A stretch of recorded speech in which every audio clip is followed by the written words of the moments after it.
मैं आज आपको स्कीमा के बारे में बताना चाहता हूँ।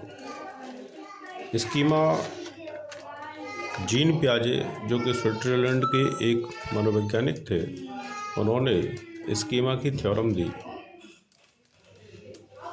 स्कीमा की थ्योरी कुछ इस तरह से दी है, आप देख सकते हैं। स्कीमा को संगठन और अनुकूलन दो भागों में डिवाइड किया जा सकता है।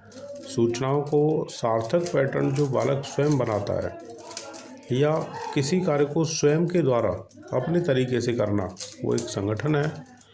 और बालकों के द्वारा स्वयं निर्मित सूचनाओं के सार्थक पैटर्न के आधार पर स्वयं को अनुकूलन कर लेना है।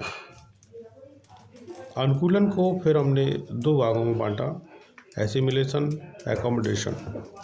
एसिमिलेशन मतलब समावेशन, आत्मसातीकरण। एकोमोडेशन मतलब समायोजन। स्कीमा को याद करने के लिए एक सरल तरीका है। एसिमिलेशन मतलब होता है जोड़ना। अगर हम अपने पूर्व ज्ञान में कुछ नया ज्ञान जोड़ लें, ये एसिमिलेशन कहा जाएगा या समावेशन कहा जाएगा। इसका दूसरा नाम आत्मसातीकरण भी है।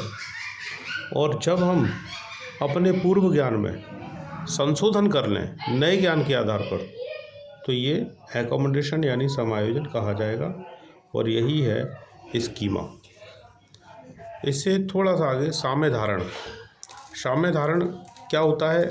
एसिमिलेशन और एकोमोडेशन यानी समावेशन और समायोजन, इन दोनों में एक साम्य धारण करने को इक्विलिब्रेशन या साम्य धारण कहा जाएगा।